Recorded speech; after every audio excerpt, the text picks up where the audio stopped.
Assalamualaikum warahmatullahi wabarakatuh. Perkenalkan, nama saya Rashid Kairi Musyafa, PANIM 24040201. Kali ini saya akan melakukan presentasi mengenai sistem kendali. Untuk tugas ACC pada laboratorium sistem pengaturan komputer dengan judul sistem kendali.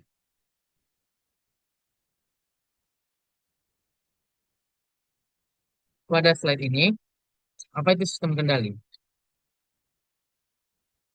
Slide ini menjelaskan mengenai gambaran dasar sistem kendali.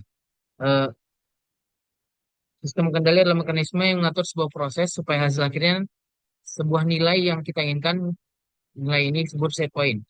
Dalam prosesnya, sistem kendali dalam prosesnya sistem kendali mengurangi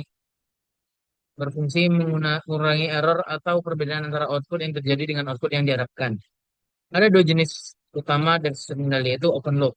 Di mana open loop adalah sistem tanpa feedback, sehingga tidak tahu apa hasilnya tepat atau tidak, tapi tetap diproses. Sedangkan sistem closed loop, di mana sistem bekerja dengan sensor yang memberikan umpan balik agar sistem bisa otomatis memperbaiki kesalahan. Dan jika tidak, di mana jika eh, jika target tidak tercapai, maka sistem akan mengulanginya. Open loop versus closed loop. Open loop, karakteristiknya yaitu tidak ada sensor, sederhana dan tidak mengurangi error. Perbedaan keduanya dan juga closed loop. Di closed loop ada feedback sensor, mengurangi error otomatis dan lebih akurat dan stabil. Di mana perbedaan kedua jenis sistem bisa terlihat jelas di slide ini. Open loop tidak memakai sensor. Jadi sistem bekerja sesuai perintah awal tanpa melihat hasilnya. Karena itu sederhana tapi kurang akurat. Contohnya seperti toaster. Dia tetap bekerja dalam waktu tertentu tanpa peduli tingkat kematangan roti. Jadi misalnya rotinya gosong, dia tidak melakukan mati otomatis. Sebaliknya closed loop menggunakan sensor, yaitu outputnya dibaca lalu dibandingkan dengan set point dan sistem akan memperbaiki dirinya jika ada error. Contohnya air conditioner atau AC otomatis yang menyesuaikan kerja kipas dan kompresor berdasarkan suhu ruangan. Di mana jika suhu yang ditargetkan tidak mencapai, maka kompresor akan bekerja dengan lebih optimal. Ya. Kontrol PID yaitu proporsional, integral, dan derivatif. Fungsi dan penjelasan PID. P di mana P adalah mempercepat respon, I menghilangkan error akhir, dan D menstabilkan dan mengurangi overshoot. PID adalah metode kontrol paling umum karena memberikan respon yang cepat, akurat, dan stabil. P atau proporsional membuat sistem cepat merespon error. Semakin besar KP, semakin responsif, tapi kalau terlalu besar bisa menyebabkan sistem berosilasi. I atau integral berfungsi menghilangkan error yang yang masih tersisa di akhir. Namun jika terlalu besar, sistem bisa lambat dan overshoot meningkat. Kemudian D atau derivatif bekerja meredam perubahan yang terlalu cepat sehingga sistem menjadi lebih stabil. Ketiganya bekerja bersama untuk menghasilkan kontrol yang optimal. Grafik respon sistem dan dampak PID. Grafik respon sistem dan dampak PID. Parameter respon yang diamati yaitu rise time, overshoot, settling time, dan steady state error. Kemudian PID meningkatkan respon lebih cepat, overshoot lebih kecil, dan waktu stabil lebih singkat. Dan juga error akhir mendekati nol. Di mana untuk melihat kualitas pengendali, kita melihat grafik respon. Rise time menunjukkan seberapa cepat menunjukkan apakah sistem melewati nilai set point, settling time menunjukkan kapan sistem menjadi stabil, dan steady state error menunjukkan selisih output akhir dengan target. Nah, ketika PID diterapkan, biasanya rise time menjadi lebih cepat, overshoot lebih terkontrol, dan settling time lebih singkat. Dan error akhirnya bisa mendekati nol, sehingga itu PID menjadi pengendali standar di banyak sistem industri. Kemudian, saya akan lanjutkan presentasi mengenai review jurnal, yaitu PID Control System Analysis, Desain, dan Teknologi oleh Kim Hyong Ang, Gregory Chong, student member IEEE, dan Yun Lee, member IEEE. Overview PID Control System Technology. PID Control Proportional Integrated PID Controller merupakan pengendali industri yang paling banyak digunakan, kurang lebih 95%. Di mana artikel membahas sejarah PID, teknik tuning modern, pengembangan perangkat lunak, dan pekerja perangkat keras, serta tren riset. Di mana tantangan utama itu meningkatkan robust performance terhadap variasi model non-linearitas.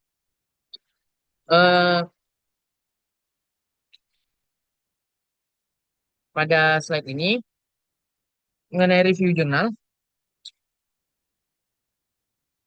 PID terkenal karena struktur pengendalian yang sederhana, namun tetap mampu memberikan respon yang stabil, cepat, dan robust terhadap berbagai jenis gangguan sistem. Secara prinsip, pengendali PID bekerja dengan menggabungkan tiga aksi kontrol, yakni aksi proporsional, integral, dan derivatif.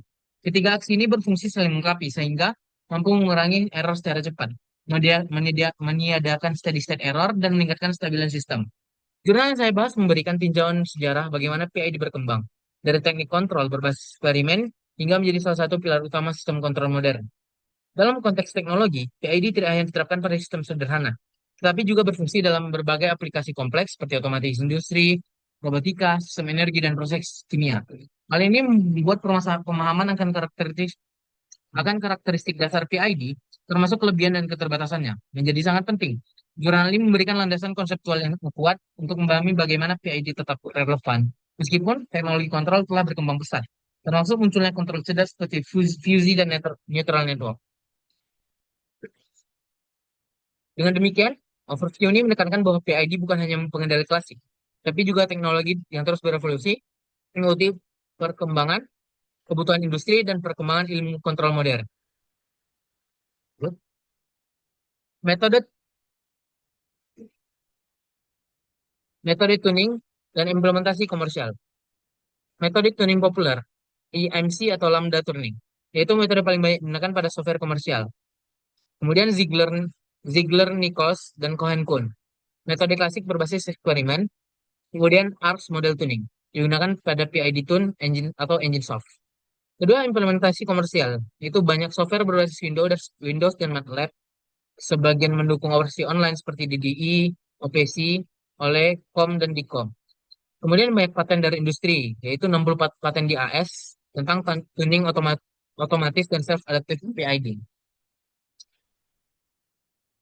Pada slide ini, pembahasan adalah mengenai metode tuning PID. Proses tuning merupakan langkah krusial dalam menentukan seberapa baik sebuah PID dapat bekerja. Parameter KP, KI, dan KD harus ditentukan secara tepat. Karena kesalahan dalam penentuan parameter dapat berakibat pada sistem yang lambat, tidak stabil, atau bahkan mengalami osilasi berlebih. Jurnal ini menyoroti bagaimana pendekatan tuning yang baik digunakan baik di dunia akademik maupun industri. Salah satu metode paling klasik yang dibahas adalah Ziegler-Nichols, yaitu metode berbasis eksperimen yang sudah digunakan sejak lama dan sangat populer pada sistem kontrol tingkat dasar. Namun metode ini memiliki keterbatasan karena cenderung menghasilkan respon yang agresif dan kurang cocok untuk sistem sensitif yang terhadap overshoot. Selain itu, terhadap metode tuning Cohen-Kuhn yang lebih sesuai untuk proses dengan time delay. Metode ini memberikan parameter tuning yang lebih halus dan kontrol yang lebih stabil terhadap beberapa jenis sistem proses. Di sisi lain, jurnal ini menekankan bahwa industri cenderung mengadopsi metode tuning yang lebih modern seperti IMC atau internal model control atau lambda tuning. Metode ini lebih diterima secara luas karena memberikan keseimbangan yang baik antara respon cepat dan stabilitas yang tinggi. Metode ini juga lebih diimplementasikan dalam perangkat lunak komersial. Dengan demikian, bahagian ini menjelaskan bahwa tidak ada satu metode tuning yang universal. Pemilihan metode harus mempertimbangkan karakteristik sistem, tujuan kontrol, dan kondisi operasional.